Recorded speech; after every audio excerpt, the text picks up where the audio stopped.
ಸರ್ಕಾರ ರಾಜ್ಯಪಾಲರ ನಡುವೆ ಸುಗ್ರೀವಾಜ್ಞೆಯ ಫೈಟ್ ಶುರುವಾಗ್ಬಿಟ್ಟಿದೆ. ಫೈನಾನ್ಸ್ ಕಂಪನಿಗಳೊಂದಿಗೆ ರಾಜ್ಯಪಾಲರ ಒಡನಾಟನ ಅನ್ನೋದು ಪ್ರಶ್ನೆಯಾಗ್ತಾ ಇದೆ. ಫೈನಾನ್ಸ್ನಿಂದ ಅನಾಹುತವಾದರೆ ರಾಜ್ಯಪಾಲರೇ ಹೊಣೆ. ರಾಜ್ಯಪಾಲ ಗೆಹ್ಲೋಟ್ ಮೇಲೆ ಮನಿ ಲಾಂಡರ್ ಪ್ರಭಾವ ಅಂತೆ.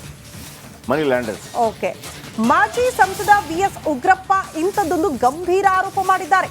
ಹೀಗಾಗಿ ಸುಗ್ರೀವಾಜ್ಞೆ ವಾಪಸ್ ಕಳಿಸ್ಕೊಟ್ಟಿದ್ದಾರೆ. ಗೆಹ್ಲೋಟ್ ಕೇಂದ್ರ ಸರ್ಕಾರ ಫೈನಾನ್ಸ್ ಕಂಪನಿಗಳ ಮುಲಾಜಿನಲ್ಲಿದೆ ಅನ್ನುವಂತ ಗಂಭೀರ ಆರೋಪವನ್ನ ವಿಎಸ್ ಉಗ್ರಪ್ಪ ಅವರು ಮಾಡ್ತಿದ್ದಾರೆ.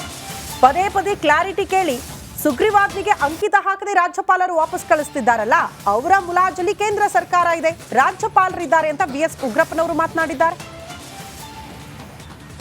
ಇಲ್ಲ ಹಣ ಕೊಟ್ಟಿರೋರಿಗೆ ತೊಂದರೆ ಆಗೋದಿಲ್ವಾ? ಅಂದರೆ ಈ ಮಾತನ್ನು ನೋಡಿದ್ರೆ, ಈ ರೀಸನಿಂಗ್ ನೋಡಿದ್ರೆ ಎಲ್ಲೋ ಒಂದು ಕಡೆಗೆಲ್ಲ ಭಾರತೀಯ ಜನತಾ ಪಾರ್ಟಿಯವರು ಇವರಿಗೆ ಇನ್ಫ್ಲುಯೆನ್ಸ್ ಮಾಡಿರಬೇಕು. ಯಾಕಂದರೆ ಈ ಜನಪರವಾದಂಥ ಈ ರೀತಿಯ ಕಾನೂನು ಮಾಡಿದ್ರೆ ಸರ್ಕಾರಕ್ಕೆ ಮತ್ತು ಕಾಂಗ್ರೆಸ್ಸಿಗೆ ಒಳ್ಳೆಯ ಹೆಸರು ಬರುತ್ತೆ ಮತ್ತು ಜನರಿಗೆ ಉಪಯೋಗ ಆಗುತ್ತೆ. ಇದಾಗಬಾರ್ದು ಅನ್ನುವಂಥ ದುರುದ್ದೇಶನಾದರೂ ಭಾರತೀಯ ಜನತಾ ಪಾರ್ಟಿಗೆ ಇರಬೇಕು. ಇಲ್ಲ ಇವರು ಯಾರು ರಾಜ್ಯಪಾಲರಿಗೆ ಈ ಮನಿ ಲೆಂಡರ್ಸ್ ಪ್ರಭಾವನಾದರೂ ಅವ್ರ ಮೇಲೆ ಬೀರಿರಬೇಕು. ಸೊ ಹಾಗಾಗಿ ಈ ರೀತಿ ಆರ್ಡಿನೆನ್ಸನ್ನು ವಾಪಸ್ ಕಳಿಸಿರ್ತಕ್ಕಂಥದ್ದು ಸಂವಿಧಾನ ಬಾಹಿರ, ಜನವಿರೋಧಿ. ಸೊ ಹಾಗೆ ಅದರಲ್ಲೂ ವೀಕರ್ ಸೆಕ್ಷನ್ಸಿನ ವಿರೋಧಿ ಆಗಿರುವಂಥ ಪ್ರವೃತ್ತಿ, ರಾಜ್ಯಪಾಲರ ಸ್ಥಾನಕ್ಕೆ ನಮ್ಗೆ ಗೌರವ ಇದೆ, ನಾವು ಗೌರವಿಸ್ತೇವೆ. ಆದರೆ ರಾಜ್ಯಪಾಲರು ಇವತ್ತೇನು ಜನವಿರೋಧಿ ಪ್ರವೃತ್ತಿಯನ್ನು ನೋಡಿದ್ದೇವೆ, ಅದನ್ನು ನಾವು ವಿರೋಧಿಸ್ತೇವೆ. ಸೊ ದಯಮಾಡಿ ರಾಜ್ಯಪಾಲರಿಗೆ ಏನಾದರೂ ಸ್ವಲ್ಪನಾದರೂ ಸಂವಿಧಾನದ ಬಗ್ಗೆ ಗೌರವ ಇದ್ದರೆ, ಬದ್ಧತೆ ಇದ್ದರೆ ಕೂಡಲೇ ಈಗ ರಾಜ್ಯ ಸರ್ಕಾರ ಮತ್ತು ಆ ಕ್ವೈರೀಸನ್ನು ನಾವು ಕ್ಲಾರಿಫೈ ಮಾಡಿ ವಾಪಸ್ ಕಳಿಸ್ತೀವಿ ಅನ್ನುವಂಥ ಮಾತನ್ನು ಹೇಳಿರ್ತಕ್ಕಂಥ ಹಿನ್ನೆಲೆಯಲ್ಲಿ ಆರ್ಡಿನೆನ್ಸ್ಗೆ ತಮ್ಮ ಅನುಮತಿಯನ್ನು ಕೊಟ್ಟು, ಅಸೆಂಟನ್ನು ಕೊಟ್ಟು ಕೂಡಲೇ ಅದನ್ನು ಕಾನೂನು ಮಾಡುವಂಥದ್ದನ್ನು ಆಗಬೇಕು. ನಂತೆ ಸೆಷನ್ಸ್ ಆದಾಗ ಅದನ್ನು ಬಿಲ್ ಆಗಿ ಮಾಡುವಂಥದ್ದು ರಾಜ್ಯ ಸರ್ಕಾರ ರಾಜ್ಯಪಾಲರ ನಡುವೆ ಸುಗ್ರೀವಾಜ್ಞೆಯ ಫೈಟ್ ಶುರುವಾಗ್ಬಿಟ್ಟಿದೆ. ಫೈನಾನ್ಸ್ ಕಂಪನಿಗಳೊಂದಿಗೆ ರಾಜ್ಯಪಾಲರ ಒಡನಾಟನ ಅನ್ನೋದು ಪ್ರಶ್ನೆಯಾಗ್ತಾ ಇದೆ. ಫೈನಾನ್ಸ್ನಿಂದ ಅನಾಹುತವಾದರೆ ರಾಜ್ಯಪಾಲರೇ ಹೊಣೆ. ರಾಜ್ಯಪಾಲ ಗೆಹ್ಲೋಟ್ ಮೇಲೆ ಮನಿ ಲಾಂಡರ್ ಪ್ರಭಾವ ಅಂತೆ. ಓಕೆ, ಮಾಜಿ ಸಂಸದ ವಿಎಸ್ ಉಗ್ರಪ್ಪ ಇಂಥದ್ದೊಂದು ಗಂಭೀರ ಆರೋಪ ಮಾಡಿದ್ದಾರೆ. ಹೀಗಾಗಿ ಸುಗ್ರೀವಾಜ್ಞೆ ವಾಪಸ್ ಕಳಿಸ್ಕೊಟ್ಟಿದ್ದಾರೆ. ಗೆಹ್ಲೋಟ್ ಕೇಂದ್ರ ಸರ್ಕಾರ ಫೈನಾನ್ಸ್ ಕಂಪನಿಗಳ ಮುಲಾಜಿನಲ್ಲಿದೆ ಅನ್ನುವಂತ ಗಂಭೀರ ಆರೋಪವನ್ನ ವಿಎಸ್ ಉಗ್ರಪ್ಪ ಅವರು ಮಾಡ್ತಿದ್ದಾರೆ. ಪದೇ ಪದೇ ಕ್ಲಾರಿಟಿ ಕೇಳಿ ಸುಗ್ರೀವಾಜ್ಞೆಗೆ ಅಂಕಿತ ಹಾಕದೆ ರಾಜ್ಯಪಾಲರು ವಾಪಸ್ ಕಳಿಸ್ತಿದ್ದಾರಲ್ಲ, ಅವರ ಮುಲಾಜಲ್ಲಿ ಕೇಂದ್ರ ಸರ್ಕಾರ ಇದೆ, ರಾಜ್ಯಪಾಲರಿದ್ದಾರೆ ಅಂತ ವಿಎಸ್ ಉಗ್ರಪ್ಪನವರು ಮಾತನಾಡಿದ್ದಾರೆ. ಇಲ್ಲ ಹಣ ಕೊಟ್ಟಿರೋರಿಗೆ ತೊಂದರೆ ಆಗೋದಿಲ್ವಾ? ಅಂದರೆ ಈ ಮಾತನ್ನು ನೋಡಿದ್ರೆ, ಈ ರೀಸನಿಂಗ್ ನೋಡಿದ್ರೆ ಎಲ್ಲೋ ಒಂದು ಕಡೆಗೆಲ್ಲ ಭಾರತೀಯ ಜನತಾ ಪಾರ್ಟಿಯವರು ಇವರಿಗೆ ಇನ್ಫ್ಲುಯೆನ್ಸ್ ಮಾಡಿರಬೇಕು. ಯಾಕಂದರೆ ಈ ಜನಪರವಾದಂಥ ಈ ರೀತಿಯ ಕಾನೂನು ಮಾಡಿದ್ರೆ ಸರ್ಕಾರಕ್ಕೆ ಮತ್ತು ಕಾಂಗ್ರೆಸ್ಸಿಗೆ ಒಳ್ಳೆಯ ಹೆಸರು ಬರುತ್ತೆ ಮತ್ತು ಜನರಿಗೆ ಉಪಯೋಗ ಆಗುತ್ತೆ. ಇದಾಗಬಾರ್ದು ಅನ್ನುವಂಥ ದುರುದ್ದೇಶನಾದರೂ ಭಾರತೀಯ ಜನತಾ ಪಾರ್ಟಿಗೆ ಇರಬೇಕು. ಇಲ್ಲ ಇವರು ಯಾರು ರಾಜ್ಯಪಾಲರಿಗೆ ಈ ಮನಿ ಲೆಂಡರ್ಸ್ ಪ್ರಭಾವನಾದರೂ ಅವ್ರ ಮೇಲೆ ಬೀರಿರಬೇಕು. ಸೊ ಹಾಗಾಗಿ ಈ ರೀತಿ ಆರ್ಡಿನೆನ್ಸನ್ನು ವಾಪಸ್ ಕಳಿಸಿರ್ತಕ್ಕಂಥದ್ದು ಸಂವಿಧಾನ ಬಾಹಿರ, ಜನವಿರೋಧಿ. ಸೊ ಹಾಗೆ ಅದರಲ್ಲೂ ವೀಕರ್ ಸೆಕ್ಷನ್ಸಿನ ವಿರೋಧಿ ಆಗಿರುವಂಥ ಪ್ರವೃತ್ತಿ, ರಾಜ್ಯಪಾಲರ ಸ್ಥಾನಕ್ಕೆ ನಮ್ಗೆ ಗೌರವ ಇದೆ, ನಾವು ಗೌರವಿಸ್ತೇವೆ. ಆದರೆ ರಾಜ್ಯಪಾಲರು ಇವತ್ತೇನು ಜನವಿರೋಧಿ ಪ್ರವೃತ್ತಿಯನ್ನು ನೋಡಿದ್ದೇವೆ, ಅದನ್ನು ನಾವು ವಿರೋಧಿಸ್ತೇವೆ. ಸೊ ದಯಮಾಡಿ ರಾಜ್ಯಪಾಲರಿಗೆ ಏನಾದರೂ ಸ್ವಲ್ಪನಾದರೂ ಸಂವಿಧಾನದ ಬಗ್ಗೆ ಗೌರವ ಇದ್ದರೆ, ಬದ್ಧತೆ ಇದ್ದರೆ ಕೂಡಲೇ ಈಗ ರಾಜ್ಯ ಸರ್ಕಾರ ಮತ್ತು ಆ ಕ್ವೈರೀಸನ್ನು ನಾವು ಕ್ಲಾರಿಫೈ ಮಾಡಿ ವಾಪಸ್ ಕಳಿಸ್ತೀವಿ ಅನ್ನುವಂಥ ಮಾತನ್ನು ಹೇಳಿರ್ತಕ್ಕಂಥ ಹಿನ್ನೆಲೆಯಲ್ಲಿ ಆರ್ಡಿನೆನ್ಸ್ಗೆ ತಮ್ಮ ಅನುಮತಿಯನ್ನು ಕೊಟ್ಟು, ಅಸೆಂಟನ್ನು ಕೊಟ್ಟು ಕೂಡಲೇ ಅದನ್ನು ಕಾನೂನು ಮಾಡುವಂಥದ್ದನ್ನು ಆಗಬೇಕು. ನಂತೆ ಸೆಷನ್ಸ್ ಆದಾಗ ಅದನ್ನು ಬಿಲ್ ಆಗಿ ಮಾಡುವಂಥದ್ದು ರಾಜ್ಯ ಸರ್ಕಾರ ರಾಜ್ಯಪಾಲರ ನಡುವೆ ಸುಗ್ರೀವಾಜ್ಞೆಯ ಫೈಟ್ ಶುರುವಾಗ್ಬಿಟ್ಟಿದೆ. ಫೈನಾನ್ಸ್ ಕಂಪನಿಗಳೊಂದಿಗೆ ರಾಜ್ಯಪಾಲರ ಒಡನಾಟನ ಅನ್ನೋದು ಪ್ರಶ್ನೆಯಾಗ್ತಾ ಇದೆ. ಫೈನಾನ್ಸ್ನಿಂದ ಅನಾಹುತವಾದರೆ ರಾಜ್ಯಪಾಲರೇ ಹೊಣೆ. ರಾಜ್ಯಪಾಲ ಗೆಹ್ಲೋಟ್ ಮೇಲೆ ಮನಿ ಲಾಂಡರ್ ಪ್ರಭಾವ ಅಂತೆ. ಓಕೆ, ಮಾಜಿ ಸಂಸದ ವಿಎಸ್ ಉಗ್ರಪ್ಪ ಇಂಥದ್ದೊಂದು ಗಂಭೀರ ಆರೋಪ ಮಾಡಿದ್ದಾರೆ. ಹೀಗಾಗಿ ಸುಗ್ರೀವಾಜ್ಞೆ ವಾಪಸ್ ಕಳಿಸ್ಕೊಟ್ಟಿದ್ದಾರೆ. ಗೆಹ್ಲೋಟ್ ಕೇಂದ್ರ ಸರ್ಕಾರ ಫೈನಾನ್ಸ್ ಕಂಪನಿಗಳ ಮುಲಾಜಿನಲ್ಲಿದೆ ಅನ್ನುವಂತ ಗಂಭೀರ ಆರೋಪವನ್ನ ವಿಎಸ್ ಉಗ್ರಪ್ಪ ಅವರು ಮಾಡ್ತಿದ್ದಾರೆ. ಪದೇ ಪದೇ ಕ್ಲಾರಿಟಿ ಕೇಳಿ ಸುಗ್ರೀವಾಜ್ಞೆಗೆ ಅಂಕಿತ ಹಾಕದೆ ರಾಜ್ಯಪಾಲರು ವಾಪಸ್ ಕಳಿಸ್ತಿದ್ದಾರಲ್ಲ, ಅವರ ಮುಲಾಜಲ್ಲಿ ಕೇಂದ್ರ ಸರ್ಕಾರ ಇದೆ, ರಾಜ್ಯಪಾಲರಿದ್ದಾರೆ ಅಂತ ವಿಎಸ್ ಉಗ್ರಪ್ಪನವರು ಮಾತನಾಡಿದ್ದಾರೆ. ಇಲ್ಲ ಹಣ ಕೊಟ್ಟಿರೋರಿಗೆ ತೊಂದರೆ ಆಗೋದಿಲ್ವಾ? ಅಂದರೆ ಈ ಮಾತನ್ನು ನೋಡಿದ್ರೆ, ಈ ರೀಸನಿಂಗ್ ನೋಡಿದ್ರೆ ಎಲ್ಲೋ ಒಂದು ಕಡೆಗೆಲ್ಲ ಭಾರತೀಯ ಜನತಾ ಪಾರ್ಟಿಯವರು ಇವರಿಗೆ ಇನ್ಫ್ಲುಯೆನ್ಸ್ ಮಾಡಿರಬೇಕು. ಯಾಕಂದರೆ ಈ ಜನಪರವಾದಂಥ ಈ ರೀತಿಯ ಕಾನೂನು ಮಾಡಿದ್ರೆ ಸರ್ಕಾರಕ್ಕೆ ಮತ್ತು ಕಾಂಗ್ರೆಸ್ಸಿಗೆ ಒಳ್ಳೆಯ ಹೆಸರು ಬರುತ್ತೆ ಮತ್ತು ಜನರಿಗೆ ಉಪಯೋಗ ಆಗುತ್ತೆ. ಇದಾಗಬಾರ್ದು ಅನ್ನುವಂಥ ದುರುದ್ದೇಶನಾದರೂ ಭಾರತೀಯ ಜನತಾ ಪಾರ್ಟಿಗೆ ಇರಬೇಕು. ಇಲ್ಲ ಇವರು ಯಾರು ರಾಜ್ಯಪಾಲರಿಗೆ ಈ ಮನಿ ಲೆಂಡರ್ಸ್ ಪ್ರಭಾವನಾದರೂ ಅವ್ರ ಮೇಲೆ ಬೀರಿರಬೇಕು. ಸೊ ಹಾಗಾಗಿ ಈ ರೀತಿ ಆರ್ಡಿನೆನ್ಸನ್ನು ವಾಪಸ್ ಕಳಿಸಿರ್ತಕ್ಕಂಥದ್ದು ಸಂವಿಧಾನ ಬಾಹಿರ, ಜನವಿರೋಧಿ. ಸೊ ಹಾಗೆ ಅದರಲ್ಲೂ ವೀಕರ್ ಸೆಕ್ಷನ್ಸಿನ ವಿರೋಧಿ ಆಗಿರುವಂಥ ಪ್ರವೃತ್ತಿ, ರಾಜ್ಯಪಾಲರ ಸ್ಥಾನಕ್ಕೆ ನಮ್ಗೆ ಗೌರವ ಇದೆ, ನಾವು ಗೌರವಿಸ್ತೇವೆ.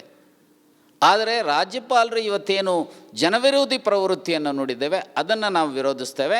ಸೊ ದಯಮಾಡಿ ರಾಜ್ಯಪಾಲರಿಗೆ ಏನಾದರೂ ಸ್ವಲ್ಪನಾದರೂ ಸಂವಿಧಾನದ ಬಗ್ಗೆ ಗೌರವ ಇದ್ದರೆ, ಬದ್ಧತೆ ಇದ್ದರೆ ಕೂಡಲೇ ಈಗ ರಾಜ್ಯ ಸರ್ಕಾರ ಮತ್ತು ಆ ಕ್ವೈರೀಸನ್ನು ನಾವು ಕ್ಲಾರಿಫೈ ಮಾಡಿ ವಾಪಸ್ ಕಳಿಸ್ತೀವಿ ಅನ್ನುವಂಥ ಮಾತನ್ನು ಹೇಳಿರ್ತಕ್ಕಂಥ ಹಿನ್ನೆಲೆಯಲ್ಲಿ ಆರ್ಡಿನೆನ್ಸ್ಗೆ ತಮ್ಮ ಅನುಮತಿಯನ್ನು ಕೊಟ್ಟು, ಅಸೆಂಟನ್ನು ಕೊಟ್ಟು ಕೂಡಲೇ ಅದನ್ನು ಕಾನೂನು ಮಾಡುವಂಥದ್ದನ್ನು ಆಗಬೇಕು. ನಂತೆ ಸೆಷನ್ಸ್ ಆದಾಗ ಅದನ್ನು ಬಿಲ್ ಆಗಿ ಮಾಡುವಂಥದ್ದು ರಾಜ್ಯ ಸರ್ಕಾರ ರಾಜ್ಯಪಾಲರ ನಡುವೆ ಸುಗ್ರೀವಾಜ್ಞೆಯ ಫೈಟ್ ಶುರುವಾಗ್ಬಿಟ್ಟಿದೆ. ಫೈನಾನ್ಸ್ ಕಂಪನಿಗಳೊಂದಿಗೆ ರಾಜ್ಯಪಾಲರ ಒಡನಾಟನ ಅನ್ನೋದು ಪ್ರಶ್ನೆಯಾಗ್ತಾ ಇದೆ.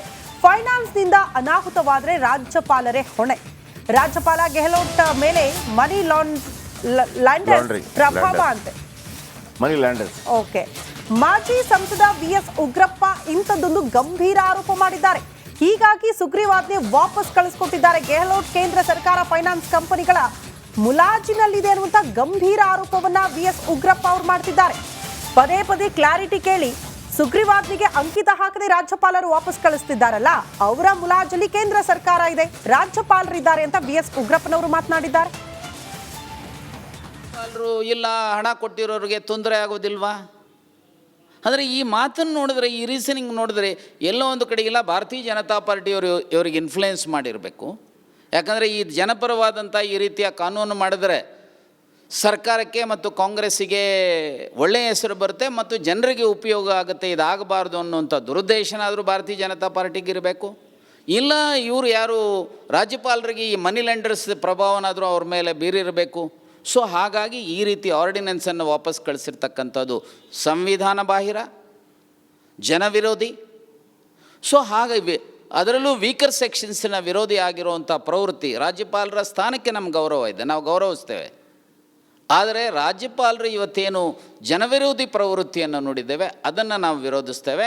ಸೊ ದಯಮಾಡಿ ರಾಜ್ಯಪಾಲರಿಗೆ ಏನಾದರೂ ಸ್ವಲ್ಪನಾದರೂ ಸಂವಿಧಾನದ ಬಗ್ಗೆ ಗೌರವ ಇದ್ದರೆ, ಬದ್ಧತೆ ಇದ್ದರೆ ಕೂಡಲೇ ಈಗ ರಾಜ್ಯ ಸರ್ಕಾರ ಮತ್ತು ಆ ಕ್ವೈರೀಸನ್ನು ನಾವು ಕ್ಲಾರಿಫೈ ಮಾಡಿ ವಾಪಸ್ ಕಳಿಸ್ತೀವಿ ಅನ್ನುವಂಥ ಮಾತನ್ನು ಹೇಳಿರ್ತಕ್ಕಂಥ ಹಿನ್ನೆಲೆಯಲ್ಲಿ ಆರ್ಡಿನೆನ್ಸ್ಗೆ ತಮ್ಮ ಅನುಮತಿಯನ್ನು ಕೊಟ್ಟು, ಅಸೆಂಟನ್ನು ಕೊಟ್ಟು ಕೂಡಲೇ ಅದನ್ನು ಕಾನೂನು ಮಾಡುವಂಥದ್ದನ್ನು ಆಗಬೇಕು. ನಂತೆ ಸೆಷನ್ಸ್ ಆದಾಗ ಅದನ್ನು ಬಿಲ್ ಆಗಿ ಮಾಡುವಂಥದ್ದು ರಾಜ್ಯ ಸರ್ಕಾರ ರಾಜ್ಯಪಾಲರ ನಡುವೆ ಸುಗ್ರೀವಾಜ್ಞೆಯ ಫೈಟ್ ಶುರುವಾಗ್ಬಿಟ್ಟಿದೆ. ಫೈನಾನ್ಸ್ ಕಂಪನಿಗಳೊಂದಿಗೆ ರಾಜ್ಯಪಾಲರ ಒಡನಾಟನ ಅನ್ನೋದು ಪ್ರಶ್ನೆಯಾಗ್ತಾ ಇದೆ. ಫೈನಾನ್ಸ್ನಿಂದ ಅನಾಹುತವಾದರೆ ರಾಜ್ಯಪಾಲರೇ ಹೊಣೆ. ರಾಜ್ಯಪಾಲ ಗೆಹ್ಲೋಟ್ ಮೇಲೆ ಮನಿ ಲಾಂಡರ್ ಪ್ರಭಾವ ಅಂತೆ. ಮನಿ ಲ್ಯಾಂಡರ್ಸ್. ಓಕೆ. ಮಾಜಿ ಸಂಸದ ವಿಎಸ್ ಉಗ್ರಪ್ಪ ಇಂಥದ್ದೊಂದು ಗಂಭೀರ ಆರೋಪ ಮಾಡಿದ್ದಾರೆ. ಹೀಗಾಗಿ ಸುಗ್ರೀವಾಜ್ಞೆ ವಾಪಸ್ ಕಳಿಸ್ಕೊಟ್ಟಿದ್ದಾರೆ. ಗೆಹ್ಲೋಟ್ ಕೇಂದ್ರ ಸರ್ಕಾರ ಫೈನಾನ್ಸ್ ಕಂಪನಿಗಳ ಮುಲಾಜಿನಲ್ಲಿದೆ ಅನ್ನುವಂಥ ಗಂಭೀರ ಆರೋಪವನ್ನ ವಿಎಸ್ ಉಗ್ರಪ್ಪ ಅವರು ಮಾಡ್ತಿದ್ದಾರೆ. ಪದೇ ಪದೇ ಕ್ಲಾರಿಟಿ ಕೇಳಿ ಸುಗ್ರೀವಾಜ್ಞೆಗೆ ಅಂಕಿತ ಹಾಕದೆ ರಾಜ್ಯಪಾಲರು ವಾಪಸ್ ಕಳಿಸ್ತಿದ್ದಾರಲ್ಲ, ಅವರ ಮುಲಾಜಲ್ಲಿ ಕೇಂದ್ರ ಸರ್ಕಾರ ಇದೆ, ರಾಜ್ಯಪಾಲರಿದ್ದಾರೆ ಅಂತ ವಿಎಸ್ ಉಗ್ರಪ್ಪನವರು ಮಾತನಾಡಿದ್ದಾರೆ. ಇಲ್ಲ ಹಣ ಕೊಟ್ಟಿರೋರಿಗೆ ತೊಂದರೆ ಆಗೋದಿಲ್ವಾ? ಅಂದರೆ ಈ ಮಾತನ್ನು ನೋಡಿದ್ರೆ, ಈ ರೀಸನಿಂಗ್ ನೋಡಿದ್ರೆ ಎಲ್ಲೋ ಒಂದು ಕಡೆಗೆಲ್ಲ ಭಾರತೀಯ ಜನತಾ ಪಾರ್ಟಿಯವರು ಇವರಿಗೆ ಇನ್ಫ್ಲುಯೆನ್ಸ್ ಮಾಡಿರಬೇಕು. ಯಾಕಂದರೆ ಈ ಜನಪರವಾದಂಥ ಈ ರೀತಿಯ ಕಾನೂನು ಮಾಡಿದ್ರೆ ಸರ್ಕಾರಕ್ಕೆ ಮತ್ತು ಕಾಂಗ್ರೆಸ್ಸಿಗೆ ಒಳ್ಳೆಯ ಹೆಸರು ಬರುತ್ತೆ ಮತ್ತು ಜನರಿಗೆ ಉಪಯೋಗ ಆಗುತ್ತೆ. ಇದಾಗಬಾರ್ದು ಅನ್ನುವಂಥ ದುರುದ್ದೇಶನಾದರೂ ಭಾರತೀಯ ಜನತಾ ಪಾರ್ಟಿಗೆ ಇರಬೇಕು. ಇಲ್ಲ ಇವರು ಯಾರು ರಾಜ್ಯಪಾಲರಿಗೆ ಈ ಮನಿ ಲೆಂಡರ್ಸ್ ಪ್ರಭಾವನಾದರೂ ಅವ್ರ ಮೇಲೆ ಬೀರಿರಬೇಕು.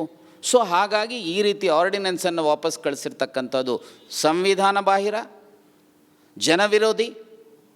ಸೊ ಹಾಗೆ ಅದರಲ್ಲೂ ವೀಕರ್ ಸೆಕ್ಷನ್ಸಿನ ವಿರೋಧಿ ಆಗಿರುವಂಥ ಪ್ರವೃತ್ತಿ, ರಾಜ್ಯಪಾಲರ ಸ್ಥಾನಕ್ಕೆ ನಮ್ಗೆ ಗೌರವ ಇದೆ, ನಾವು ಗೌರವಿಸ್ತೇವೆ.